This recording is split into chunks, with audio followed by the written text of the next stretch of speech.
Umaapela ng tulong ang mahigit 700 Pinoy sa Christchurch, New Zealand matapos mawala ng trabaho. Nagsara kasi ang pinapasukan nilang kumpanya.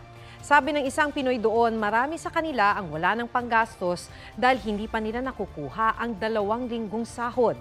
May ilang nangingisda na lang para may makain. Nangako naman daw ang ELE Group of Companies na babayaran ng mga nawalan ng trabaho pero di pa raw masabi kung kailan. Sinusubukan ng GMA Integrated News na makuha ang panig ng ELE. Ang ating embahada sa New Zealand nagsimula ng mamahagi ng ayudang $600 o mahigit 30,000 piso mula pa noong nakaraang linggo. Huwag magpahuli sa mga balitang dapat ninyong malaman. Mag-subscribe sa GMA Integrated News sa YouTube. Sa mga kapuso abroad, subaybayan nyo kami sa GMA Pinoy TV at sa www.gmanews.tv.